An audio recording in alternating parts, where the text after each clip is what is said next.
Buongiorno, benvenuti.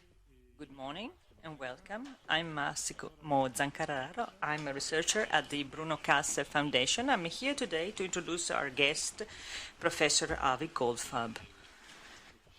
Professor Avi Goldfarb is an economist. He's a Helliso professor at the at the Rotman School of Management, University of Toronto. He has also worked at the National Bureau of Economic Research, and he also works in a center within the Toronto University that act as an incubator of startups in the field of AI. This center is called Creative Destruction Lab, and his experience with startups has led him to write a very interesting book that was recently published entitled Prediction Machines. And the main topic will be dealt with by Professor Goldfarb in his presentation, I guess. But the main point with AI is the ability to make predictions. Predictions doesn't mean magic predictions, but rather reducing uncertainty. Machine prediction or automatic prediction becomes, therefore, cheaper. What's interesting about this book, in my opinion, and I do hope Professor Goldfarb will help us understanding more about these items, is that by reducing the cost of prediction,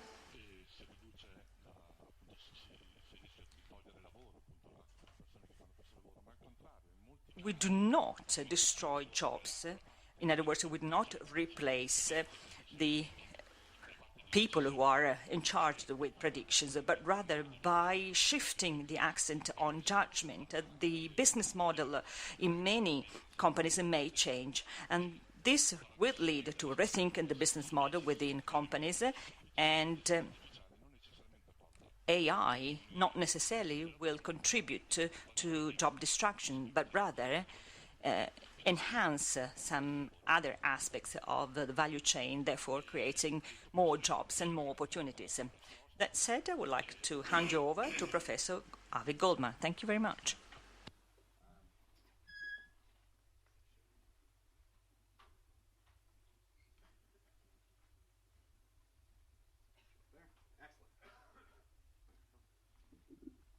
Hi. Okay, so this is based on the book and on work that I've done with Jay Agarwal and Joshua Gans. And underlying all of this is this excitement around this technology. We have this sense that AI is transformative and it may really even change everything. And at the same time, there's a little bit of anxiety. So wait, if the machine's intelligent, what about me? What does that mean for us humans if we have these intelligent machines? Intelligence was supposed to be the thing that distinguished us from everything else. Yes, we've accepted that machines are stronger than us, but maybe we're not quite ready to accept that machines might be smarter than us. Now, underlying all this is a lot of confusion about what's really going on. What are we talking about when we're talking about artificial intelligence? The optimistic point of view in artificial intelligence is we're going to have something like C-3PO from Star Wars. C-3PO is a robot that can do everything a human can do. It's fundamentally intelligent, with one exception. C-3PO, when given instructions by a human, listens. Humans aren't as good at that. But otherwise, we have a machine that's really human-like. The alternative type of AI we see in the popular press and in science fiction is Skynet from the Terminator, or the results of the movie The Matrix, where you have a machine that's truly intelligent and they realize they don't need to listen to humans anymore and they take over the world. That's not so good either. Now, to be honest, I do not think the idea of truly intelligent machines is crazy, but I think it's important to recognize it is nothing to do with the technology that's that's generated the excitement that makes us talk about AI in 2018.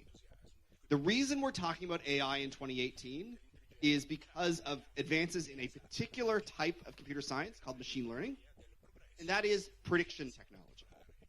And so when you hear AI in the context of business and government today, Don't think intelligent machines, think prediction technology. What's happened is prediction has gotten much better, faster, and cheaper than it ever has before. Now, that might sound mundane, but it turns out cheap prediction, better prediction can be pretty transformative. To get your head around that, I think it's worth jumping back a technology.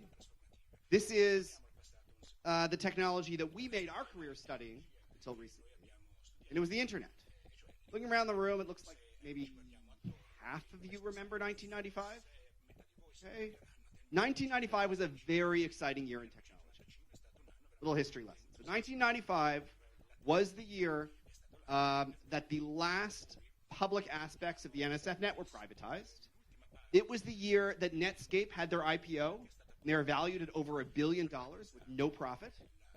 And it was the year of Bill Gates' internet tidal wave email, where he said the future of our company is the internet. And if that was about Microsoft at the time, that meant the future of software and the future of computing was going to be the internet. Okay. So, a little bit of emphasis. Okay. Now, over time, that hype kept building. In 1996, 1997, 1998, people stopped talking about this as a new technology, and they started to call it a new economy. The changes seemed so transformative that in the press you were reading, we don't need to listen to our old rules anymore. We can throw out our textbooks. This is transformative. This is fundamentally new. Now, there was one group of people who said it's not a new economy. That was economists, right? We said, no. It's the same old economy. You can understand it in a pretty straightforward way. Some things have gotten cheaper. And as economists, we know when certain things get cheap, we do more of it, and that can be transformative. In the context of the internet, thinking about it as search is cheaper, communication is cheaper, and replication is cheaper. And once we understand that, we can understand the consequences. For example, what does cheap replication mean? It means that copyright and privacy are going to be a big deal. A much bigger deal than when replicating something, when copying something was more expensive. Once we understand what's changed, we can understand the consequences of a technology. Let's back up another generation and think about computers. Think about the semiconductor. What does your computer do? At the end of the day, you think about it, you have these powerful computers, laptops in your pockets. What do? They do one thing. And as economists, we like to think about it, again, as a drop in the cost of something. So what does your computer do? It makes something cheaper. Only one thing. Arithmetic. Your computer does arithmetic. That's it. That's all it does. But it turns out, when arithmetic is cheap enough, we find all sorts of applications of arithmetic that we might not have dreamed of. We all understand this. This is Economics 101. This is demand curve slope downward. When something is cheap, we do more of it. Well, demand curve slope downward in the context of arithmetic. And when the price fell so dramatically, the uses for arithmetic exploded. But the first uses for machine arithmetic were the exact same as the first uses for human arithmetic. In the wars, World War II and shortly after, we had cannons and they shot cannonballs. And it turns out it's a pretty difficult arithmetic problem to figure out where those cannonballs are going to land. So how do you solve that problem? With arithmetic. And we had teams of humans who, in the United States, their job was called computer. The movie Hidden Figures was about these humans, whose job was to do that arithmetic. Then computers came along, machine computing, and the arithmetic was cheaper that way, and so the machine computers replaced the human computers. Then arithmetic got a little bit cheaper, and it found another classic arithmetic problem. Accountants used to spend their lives adding and subtracting. That's what they did. If you look at what an accountant's job was in the 1940s and 1950s, what they spent their hours doing, it was literally adding up columns of numbers. Accountants don't do that anymore. Machines do that because machine arithmetic is so much cheaper than human arithmetic. Now, this is going to give us a sense of where the hope is, because it turns out there's still plenty of accountants, even though they don't do arithmetic. Why? Because the people who were best at doing arithmetic turned out to be the people who were best positioned to figure out how to use arithmetic to benefit the company, or to figure out taxes, or to think strategically. So cheap arithmetic, yes, it meant accountants weren't doing arithmetic anymore, but there's still plenty of things for accountants to do. But then arithmetic started getting even cheaper. And we started to find a whole bunch of applications for arithmetic that most of us never dreamed were arithmetic. With the possible exception of Ada Lovelace about 200 years ago, for the rest of us, we never thought about games and mail and music and pictures as arithmetic problems. We thought of them as chemical problems or communication problems. We didn't think about them as math. But it turns out, when arithmetic is cheap enough, all these things are arithmetic. Again, this is demand curve slope downward. This is when something becomes cheap, we do more of it. And at first we do more of it in the same way. And then over time, if it's a transformative enough change, we can find new applications, new uses that we never dreamed of before. So that gets us to this. This is a representation of convolutional neural net. This is one of the technologies underlying the current excitement around AI. What is this? This is prediction technology. What do I mean by prediction? I mean prediction in the statistical sense. Prediction, using information you have to fill in information you don't have. Prediction can be about the future, but it doesn't have to be about the future. It can be about the present or the past. It's just filling in missing information. You know something, and you want to know something else. And you use the data you have to fill in the data you don't have. Prediction turns out to be really important. And when we think about these changes, we should think about them as a drop in the cost of prediction. Same graph, different axes. Same idea. The economics are the same. Demand curve slope downward, prediction gets cheap, we're going to do more and more and more prediction. And just like with arithmetic, the first applications of machine prediction are just like the predictions we used to do before. You walk into a bank and you want a loan. And the bank's got to figure out, the bank's got to predict whether you're going to default on that loan or pay them back. That is a prediction problem that's hundreds, if not thousands of years old. And now, increasingly, we're using machine learning to make those predictions. Similarly, the insurance industry. You want insurance? How's the insurance company figure out how to price that risk? They make a prediction on your likelihood of default and how big that claim is going to be.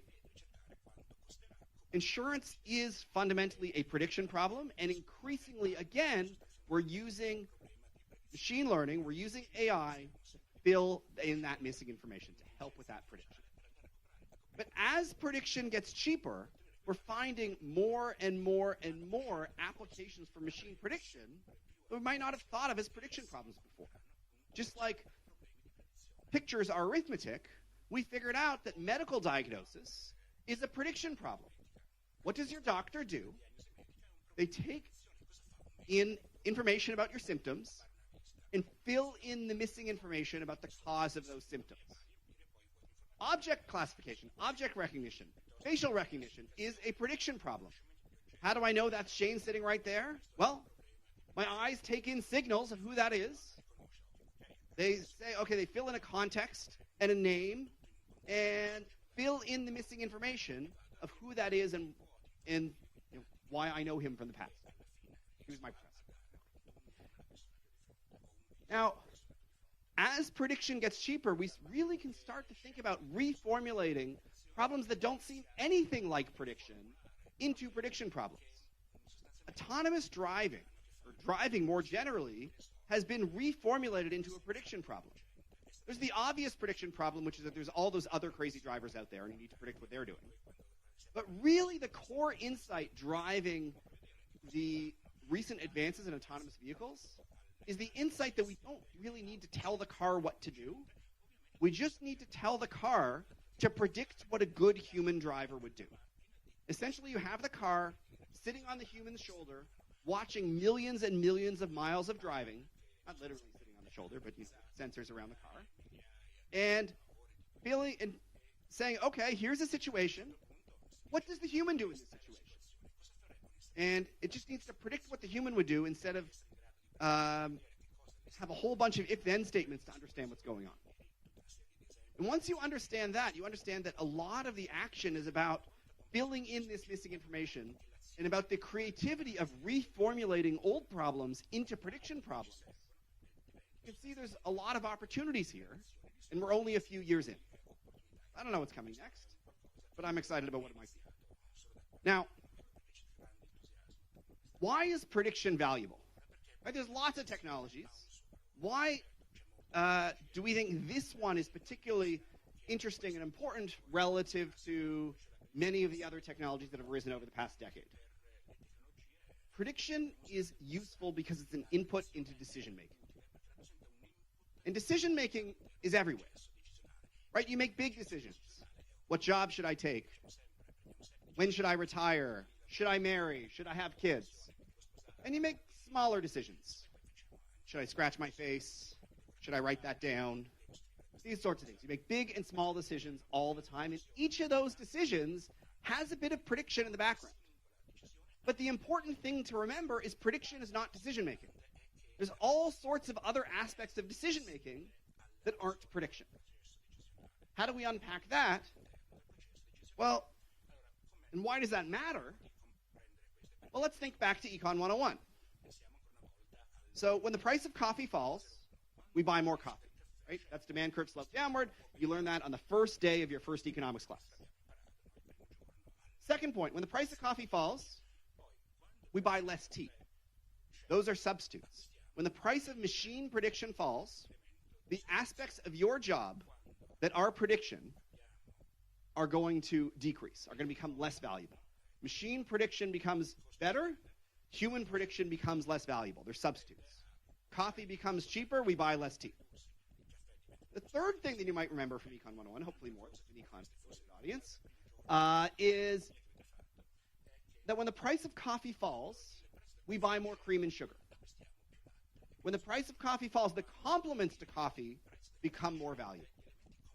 And so the question you need to ask with respect to machine prediction is, what are the cream and sugar for prediction? What becomes more valuable as prediction becomes cheap? And since we know that prediction is an element of decision-making, what we can do is unpack decision-making. So here's our representation of what goes into a decision. Broadly speaking, you have your prediction at the center, because that's what the book's called.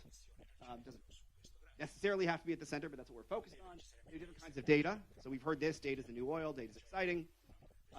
You have an action, which is, there's no point in making a decision if you can't do anything with it. So the ownership of the customer relationship, the ownership of the action is valuable. And then finally, what I think is maybe the most interesting part is this idea of judgment. What do we mean by judgment? Judgment is evaluation. Judgment is figuring out what the payoffs are of any particular action. It means knowing which predictions to make and knowing what to do with those predictions once you have them. To unpack that, I like to use another movie example, which is the movie I, Robot. Anyone see this movie? A few of you? Okay, it wasn't a great movie. Okay, one person thought it was a great movie.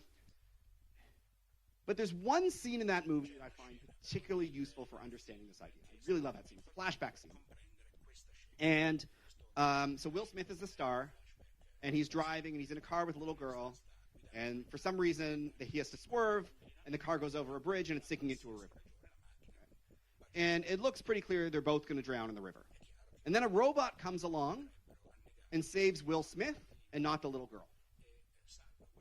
And the question is, why does the robot do that? And Will Smith goes back and he unpacks it, and what he figured out is the robot predicted that he had a 45% chance of survival, and the girl only had an 11% chance of survival. So the robot saved Will Smith and not the girl because the robot predicted that Will Smith had a higher chance of survival. Will Smith thinks that that was the wrong decision. And in the movie, he says 11% was more than enough. The robot should have saved the girl. And a human would have known that. That's what he said.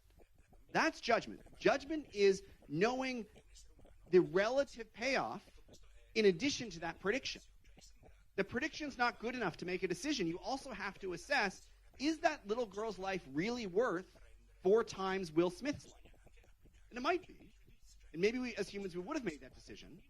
But then at some point, her probability of survival would be low enough, whether it's 5% or 1% or 0.1%, that Will Smith or perhaps any human would say, you know what? The right decision is to save Will Smith. When we're making human decisions, we make decisions because we can mix prediction and judgment. We often don't have to be so explicit about what the payoffs are. Now, we teach you're supposed to be, take a decision theory class. You learn that you're supposed to be that clear and specific, but for the most part, we mix these things up and we don't bother. But when you're working with a prediction machine, you have to invest and spend time in figuring out what matters, what you care about as an individual and as an organization. And that's going to be a key skill, if not the key skill, in working with these machines. Now,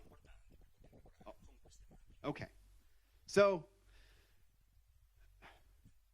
judgment is understanding the payoffs of any particular action. So I was just giving the slow down signal. Okay. So tools. What do we do with this? We have this prediction technology. Why is it useful? How is it actually used within an organization? And so the headline looks something like this. The headline is Goldman Sachs moves to automation.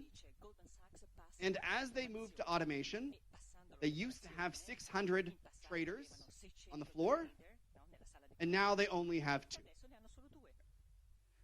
That headline, I think, is very misleading. Goldman Sachs still employs plenty of people. As far as we can tell by the numbers, they may even employ more people than they did back when they had 600 traders. The key point is what you do is you unpack the workflow. You figure out within a workflow what are the things that we can put a prediction machine in, what are the things that can be automated. And when you do those things more efficiently, you actually might need more people in other aspects of the workflow. So for example, what they do, if they're figuring out, well, can we make our IPO process more efficient? Can we figure out how do we do initial public offerings better? How do they do that? They said, well, you know what? There's 146 steps in an IPO. It's a lot of steps. And then they might say, you know what? Step number 132, that's ripe. That's a prediction problem. We can insert a prediction machine in there. And so the humans who are doing step 132 would be doing step 132 less. But that may mean that steps 131 and 133 become more important, more efficient, more valuable. And so the net effect on employment within the company is ambiguous. It just depends. It's not always going to be positive, but it's not always going to be negative either. Now, sometimes these changes, sometimes the drop in the cost of something changes the structure of an industry. It can change the strategy. You think about search. Who did research in 1990? Who owned the idea of if somebody wanted to look something up, where did they go? They went to the library. In 1990, if you wanted to look something up, you went and asked a librarian. But if you asked a librarian in 1990, do you think library science is going to be one of the biggest businesses of the next decades? Almost every librarian you talked to would have thought you were crazy. But it turned out, when search became cheap enough, that search moved beyond us, it moved beyond researchers, to being something that was valuable to the general population. The number of searches that occurred, the number of people said, you know what, I want to know the answer to that. And I want an electronic tool, I want a useful tool that can get me there, was really high. When search became cheap, a whole industry was born. And it combined what might have been the yellow pages and the white pages and libraries and 8 other search technologies into this one really efficient business. So what does it mean to really focus on AI as a company? So here's the CEO of Google. He said, Google used to be mobile first. Now we're going to be AI first. And a lot of that sounds like, okay, like business speak in some sense. But what does it really mean? Let's unpack what mobile first means. What mobile first means is that we're going to make the mobile site better at the expense of the website, or potentially even at the expense of any other customer touch points we have. The mobile site is the thing that we're going to focus on most. Mobile first means other things second. Now, when they said they're going to go to AI first, you asked their director of research there, what does AI first mean? What he said was, AI first means we're going to be really good at AI. What do I mean by that? It means, well, with search, because you get 10 links or 20 links, we can be wrong sometimes, and people just look down to the next link. But if we're going to be an AI-focused company, if we're going to provide an assistant, then an assistant making a travel reservation for you can't be wrong 20% of the time. It can't even be wrong 2% of the time. It's got to be really, really accurate. AI first means accurate. Now, that's true, but there's something missing. And this headline gives you a sense of what was really going on. What does AI first mean? AI first means that the AI team sat next to the boss. The AI team got to have casual conversations with the boss as they're sitting for lunch, as they're going to the elevator, etc. More importantly, to really get the idea, what AI first meant is that something else came second. There were people who used to be next to the boss who aren't anymore. That's what AI first means. It means making a choice to prioritize this initiative over other initiatives. Prioritize learning and gathering data, potentially at the expense of the short-term customer experience. Prioritize the AI team at the expense of whatever team used to be next to the boss. So, in thinking about the potential of this, what we like to do is identify an industry and imagine what could happen as the prediction technology improves. Think about all the compromises you do because of uncertainty, because of bad prediction. You know, with the small scale, you can think about an airport lounge. You go to the airport, and if you fly a lot, they have this wonderful lounge there. Or okay lounge, maybe wonderful, a bit of a stretch. But you go, and it's more comfortable than the regular place, and you can go and sit while you wait for your flight. Why does the airport lounge exist? It only exists because of bad prediction, right? If you knew how long it was going to take to get to the airport and how long it would take to get through security, you would never use an airport lounge.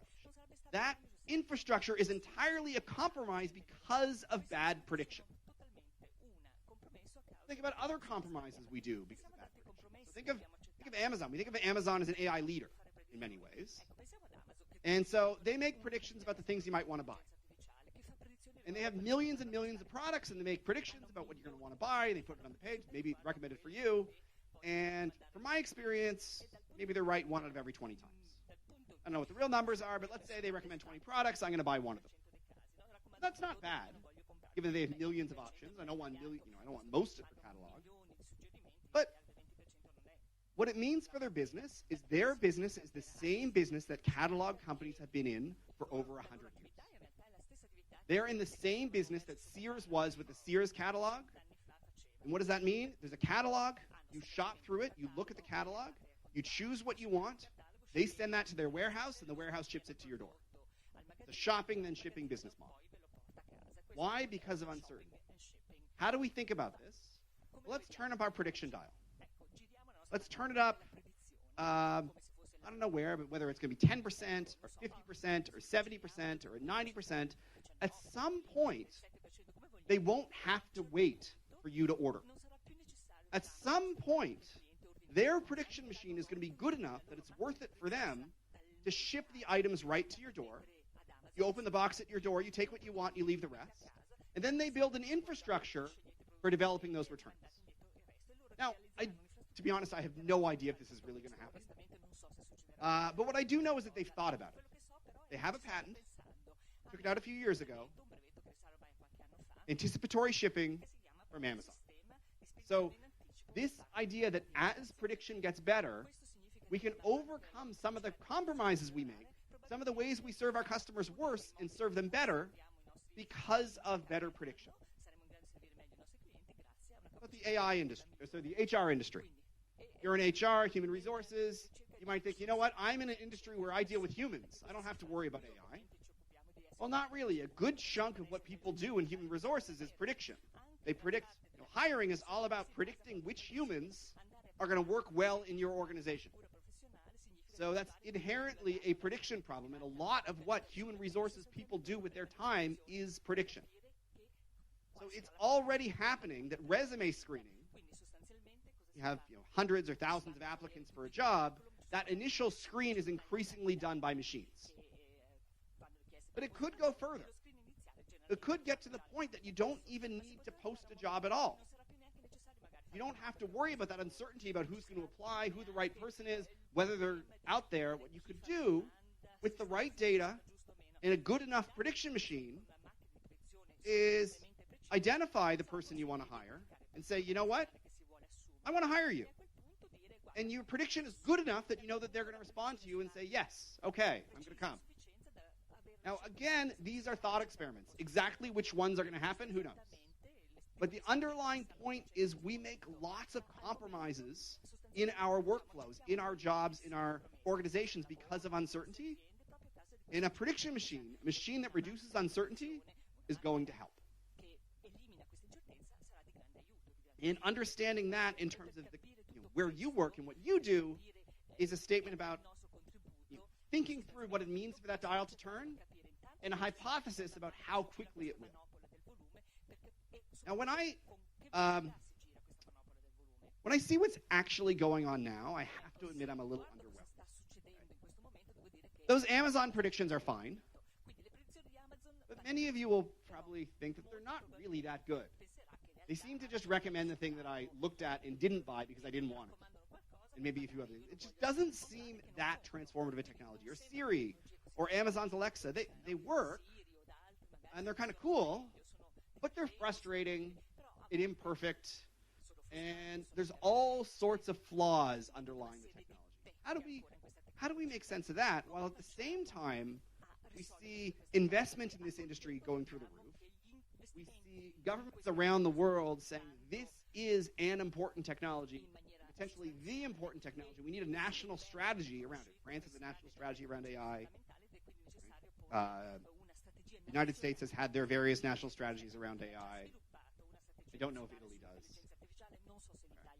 No? Okay. Used to. This man, whether he's a national strategy around AI or not, I don't know, but he's very ominously said, whoever controls AI will control the world. China has invested billions and billions and billions and billions in saying they're going to be number one in AI by 2030. And then we have Google and Microsoft and others who said their focus is AI. They're AI first. How do we make sense of all that? Well, that's a statement about different theses on how fast that dials. Right now, the dial's pretty low. Right now, this is conjecture in the sense that these are prediction machines. We think prediction is going to get much cheaper. And if prediction gets much cheaper, extraordinary things will happen. The dissonance between what's happening now and what people are projecting will happen in the future is a statement about how fast we're going to get to from where we are now to really, really cheap prediction. How fast that dies. Thank you. Any questions?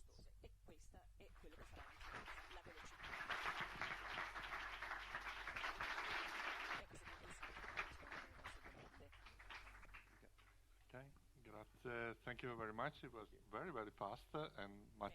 A lot of time for questions. Ho molto tempo per le domande. Prego.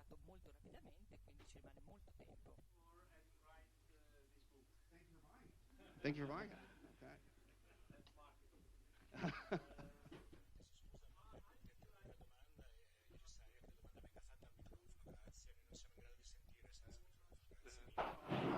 Microfono.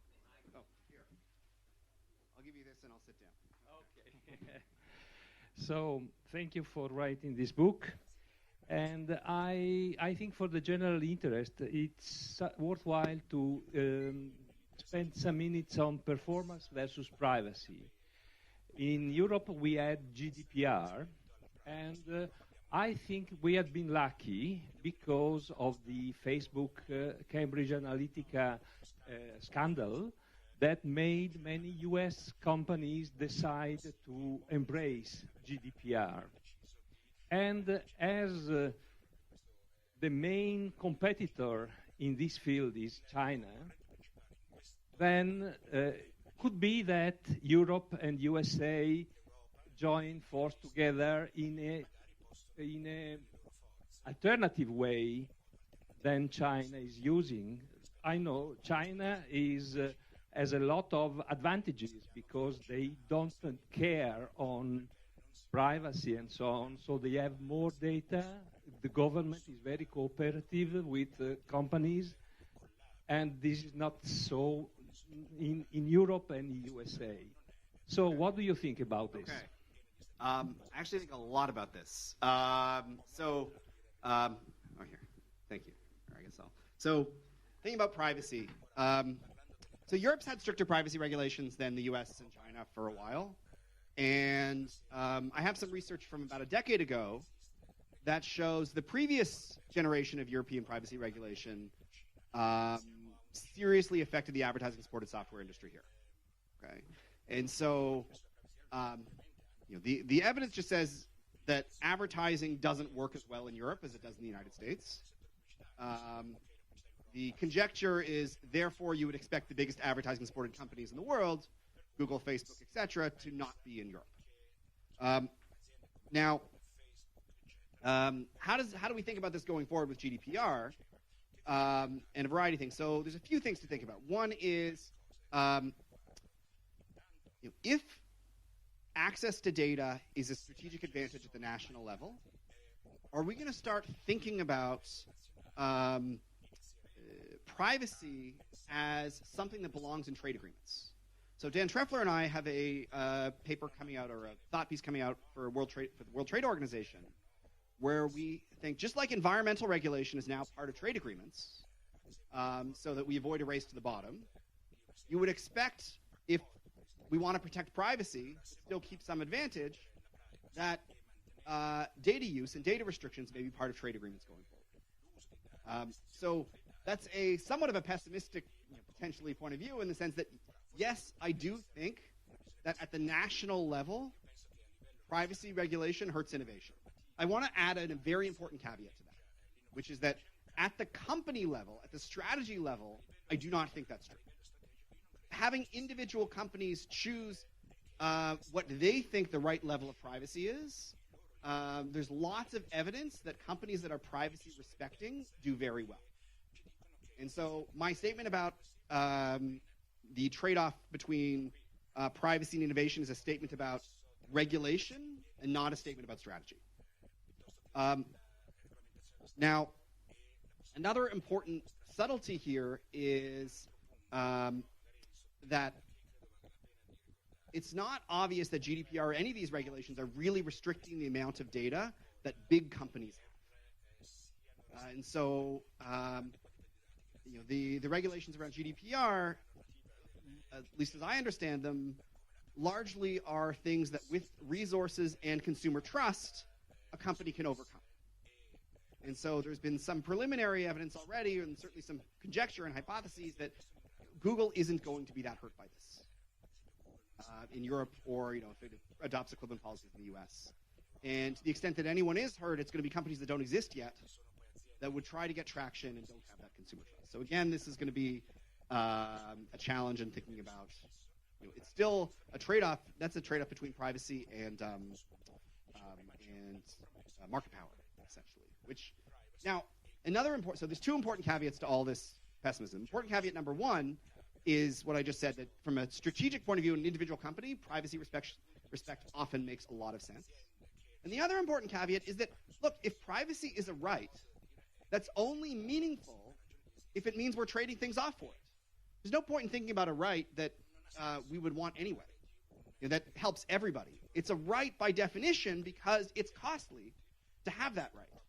And so if you think that we have a right to privacy, it should come as no surprise that that has some costs. That's why it's important. That's why we need to write it down. That's why we need to value it, why it needs to be law. If it has no cost, then we don't need to bother because everyone will do it anyway. And so, to sum up, the regulatory environment with respect to privacy in China gives China an advantage in AI relative to the US.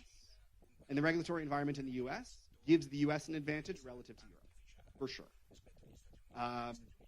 But that doesn't mean that it's not a good idea in the context of thinking about what a right means, what it means to be, what human rights are all about. Other questions?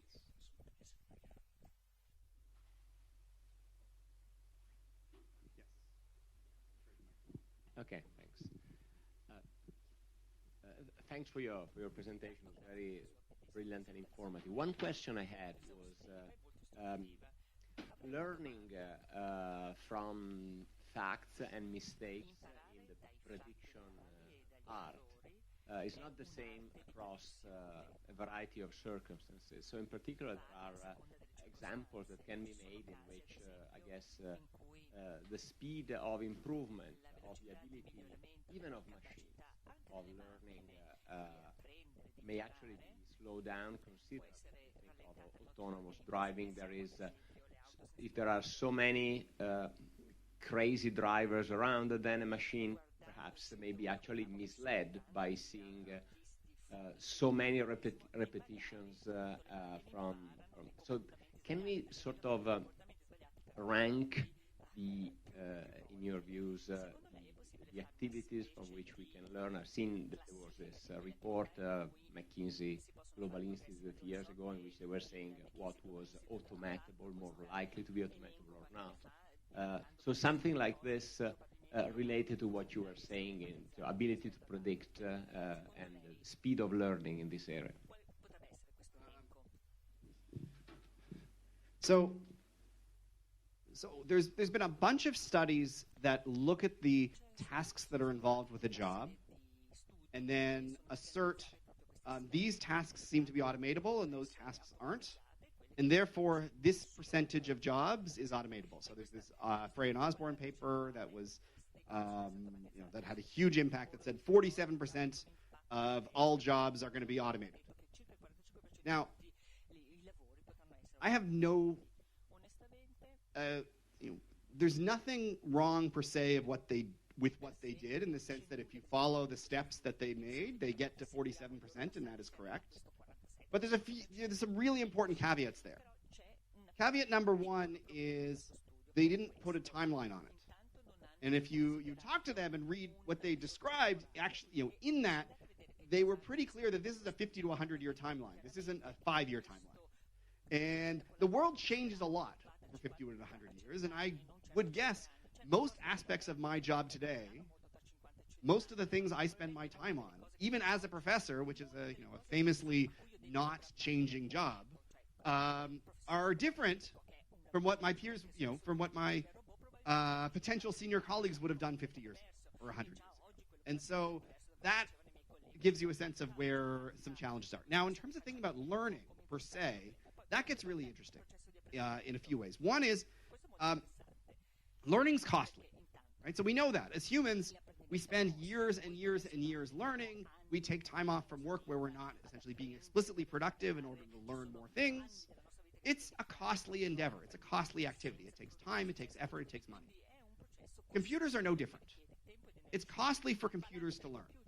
And just like, and we're going to take different risks based on context for how much we want to wait for somebody to learn. What do I mean by that? So you're going to hire somebody to be a cashier at McDonald's. Okay? You need to train them. You don't need to train them for very much. Maybe it's an hour or two or a day. And after that, you'll throw them into the workforce. You'll have them start working, serving people. And you know what? They're going to make mistakes. They're going to be a lot worse than the person who's been working at that counter for 2 years. But it just doesn't really matter because the stakes are pretty low. In contrast, airline pilots, commercial airline pilots, right? We don't give them a day or two of training before we say, okay, go fly a plane with 300 people in it. There's a requirement of a lot of learning because the mistakes of doing something wrong are high. that insight, that intuition also applies to machines. So if the stakes are pretty low, then it won't take long to get the machine out into the field. And once the machine's out in the field, it can learn really quickly. Just like once the McDonald's employee has been trained and is out working at the counter, they're going to learn very quickly how it works, much more efficiently than in the training. Same thing with the machine. Once if you had a self-driving car and you put it out in the field, it's going to learn from mistakes very quickly. The problem is those mistakes are really costly. In contrast, if any of you have Gmail, Google's email, and it fills in the text, it fills in your email and says, oh, this is, I think, how you're going to respond. The consequences of it being wrong are pretty much zero. Maybe a little annoying for you, but otherwise they're pretty much zero. So that, they could roll that out when it was pretty bad. When they're only right 3% of the time, that's good enough. Let's roll it out, see what happens. Your autonomous vehicle was only right 3% of the time, we would have a real problem. And so, when you think about learning, there's two aspects to it. There's the statistical point, which is that you need a lot of data. But there's a strategic point as well, which is you have to decide when it's worth putting your machine out in the wild, where it can start to learn quickly and you can start to make money off it, or at least benefit from it in some way, at this cost of thinking through what happens if something goes wrong. Does it really matter or not? Any other questions? We have another microphone. Okay. Thank you for your presentation. And I was wondering that, in China they have access to all the data of their citizens. But what about the US? That all the data from the people all over the world would be manipulated and controlled by few companies like Google, Amazon, Facebook. What would be the implications of this? Oh, okay. Give me a left turn. I thought you were going somewhere and you ended up. I thought you were going to talk about geopolitics and you ended up in market power. So we'll talk about market power. That's where you ended. The first thing to remember about market power with respect to data is there are, in a static, literal sense, or a technical sense, decreasing returns to scale in data. There are not increasing returns to scale in data. And if you've taken any stats, that's obvious, right? Your predictions improve in the square root of n. What does that mean? It means your 10th observation is more valuable than your 100th, which is more valuable than your 1,000th, which is more valuable than your 1,000,000th. So in a technical sense, we have decreasing returns to scale in data, not increasing returns. And so in a technical sense, in a static sense, what makes your predictions better? That we don't have economies of scale in data. That doesn't mean there isn't a story to tell. So the story about a handful of firms dominating has to rely on some other economics. There's a few potential stories there. One is it has nothing to do with data, and it's all about platforms and platform competition. This is not an AI story and a data story. This is about direct and indirect network externalities. It's something to think about and worry about, but it's not really about the AI technology. It's about the previous generation or maybe even the generation before that of IT. Story number two is yes, there are diseconomies of scale in data, or decreasing returns to scale in data, in a static sense, but in a dynamic sense, there might not be. So story number two is if being a little bit better than your competitor means you get all the customers, that means you can have a small lead in data that can turn through a feedback loop, into a bigger and bigger and bigger lead. For that to happen, you need something a little bit subtle, which is that the other company, your competitors, can't just undercut you in price because of your lead in data. So there we have to have some lower bound or some essentially Bertrand competition, really fierce competition in quality, and really in no other dimension. That you can think about, and to understand if that would happen in the context of data, you really need to think carefully about industry by industry, whether that's likely to be true. It's hard to think about it in industries where prices are really important. The third potential story to overcome this decreasing returns to scale in data has to do with endogenous sunk costs around building a data science infrastructure and data science team. And so there, it's again not about the technical point of decreasing returns to scale in data, because or increasing returns to scale, because there's decreasing returns to scale in data. But if we think about Sutton and R&D and advertising, we can imagine the same investment in terms of data and data science and data infrastructure that we just keep making, the companies that have a lead keep investing in it to make it better and better and better, so that we have endogenous sunk costs and we end up with a small number of players. Endogenous sunk cost stories usually don't lead to monopoly, but they do lead to a small number of players.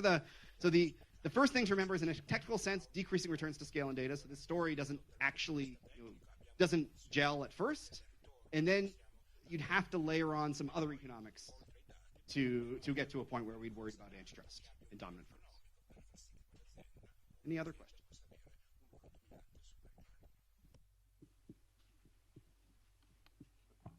I have a question. Shoot. If there is another one.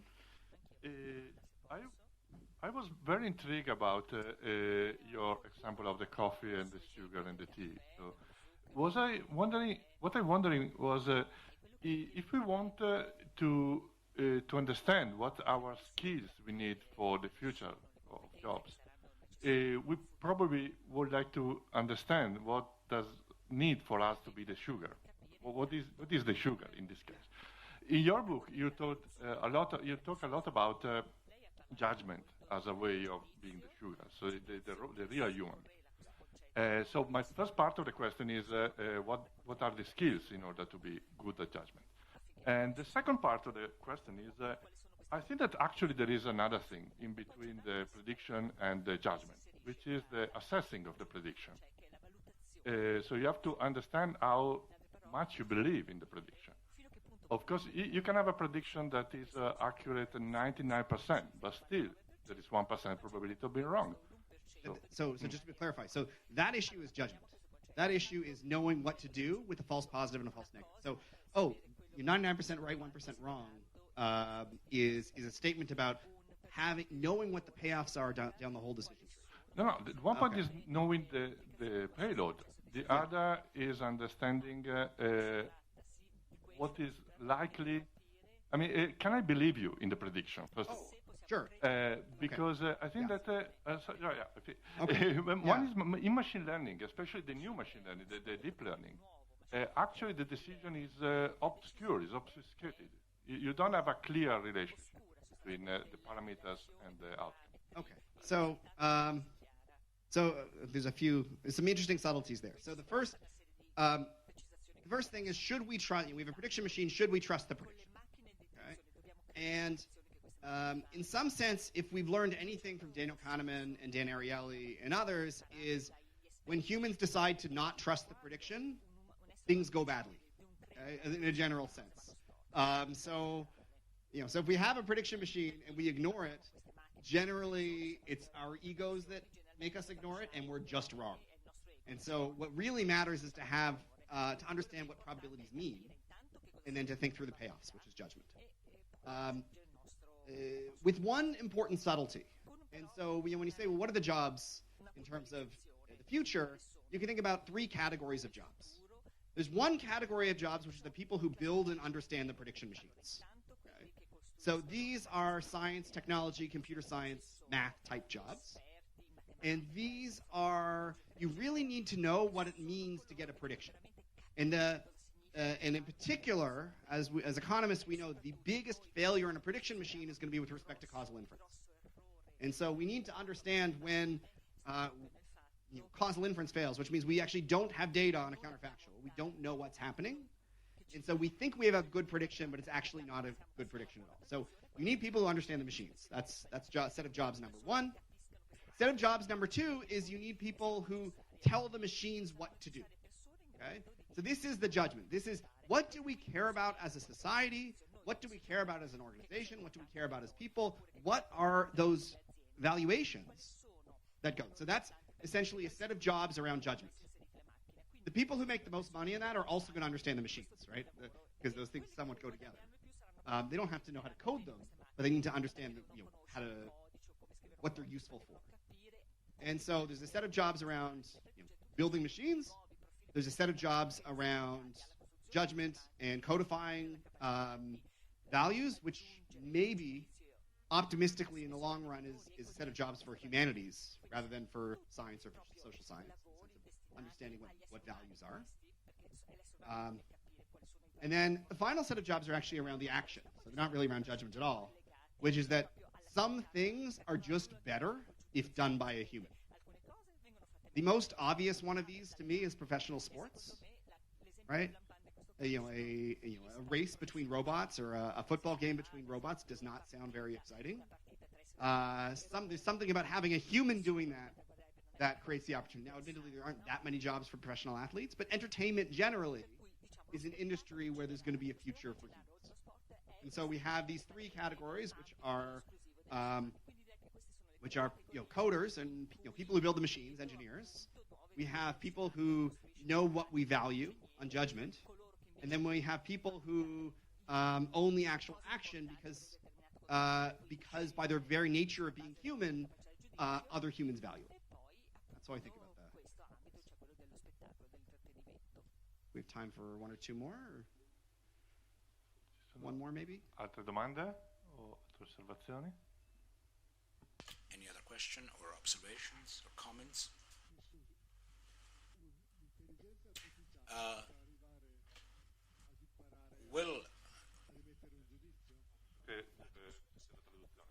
Potrà imparare l'intelligenza. Now, will artificial intelligence learn to judge? So slowly and gradually, will AI be able to do what a human being can do, that is, provide its own judgment? Will AI be able to do this, or will it not with time? And speak slowly, please. The question, as I understood it, was, will the machines learn judgment? Okay. And that's a fantastic question. And we have a whole chapter of the book dedicated to that sort of question, which is that, well, or more precisely, can a machine predict judgment? And the answer is yes. Given the right kind of data, a machine can over time predict judgment. And so, now that isn't quite as hopeless as it sounds, because the limit of a prediction machine is on data. And so as long as there are limitations to the data that the machine can get, there's going to be limitations to the ability of the machine to predict judgment. And so in some sense, a lot of what the machines are doing is predicting judgment. When you think about that Amazon AI that's predicting what you want, what's it doing? It's predicting your values for the products they have. So they're predicting your judgment about product values. So yes, predicting judgment is a thing. It's something to think about. It's something that we would expect to happen over time. But the limits of that are important. And this actually is related to the previous question, which is the limits of prediction machines are based on lack of data. And there's two ways you can think about lack of data. There's lack of data in the context of rare events. Some things just don't happen very often. It's hard to predict earthquakes because we just don't have enough data on earthquakes. It's hard to predict the consequences of elections because they only happen periodically. And each time they happen, the world has changed so much that we really don't have a lot of useful data for predicting that. So prediction machines are going to be bad at rare events. But the other case that's a little less intuitive in thinking about missing data is with respect to causal inputs. Okay, so you guys came to this wonderful conference on economics and technology and jobs, and let's say you go home after this, and whatever your aspirations and careers goals are with respect to technology and the economy and jobs, you become spectacularly successful. So if you want to go into a business, you build an AI business and become billionaire. Okay? If you want to help advise government, you help advise your government, and your government becomes the best government in the world by far, and everybody who's doing this comes to Italy. Okay? Whatever, spectacularly successful.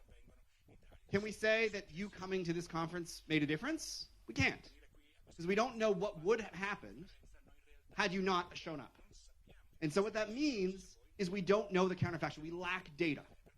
And so you should think about that idea, the causal inference. The reason prediction machines fail at causal inference, the reason they can't figure out, hey, was it a good idea to come here, is because we don't have data on the counterfactual. It's a statement about missing data.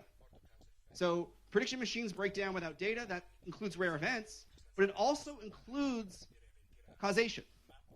And so unless you're in a situation where you can simulate or run experiments in order to get a causation, and machines in principle could do that in cases where there's lots of opportunities to collect data, then the prediction machines are going to fail. And so, yes, machines can predict judgment, but only within these limitations of the fact that these machines need data in order to predict. And on that note, maybe we're done, or do we have time for one more? Se c'è un'altra brevissima domanda. Well, if there is another brief question, we can take it. If there is somebody else. No, mi sembra di no. Quindi. Okay. So, a question about automation and politics. We have a brand new prime minister. We have an undersecretary to the premier, so to the prime minister. I was wondering whether you think that a machine could substitute at least the undersecretary, because the undersecretary somehow is, let's say, collecting the information and instructing some of the procedures. But then maybe we need a prime minister in the end. But at least a machine could perhaps do a better job than an informed machine could do a better job than an undersecretary. Wow. So we need to figure out what we value. So even in the extreme limit where we have machines doing all our predictions for us, we need to figure out what we value. And maybe that can be embodied in a particular individual as the prime minister. But historically, when we think about the bureaucracy in governments, they don't just provide predictions. They also provide some value or in some sense of what society as overall values and finds just. And so I think the undersecretary's job is safe for now. The political economy of the consequences of this automation are a whole nother. And on that note, we're done. Thank you. Ok, vorrei ringraziare ancora il professor Goldfarb di essere stato qui. Thank you very much. Thank you very much, Professor, for being here. Thank you and goodbye.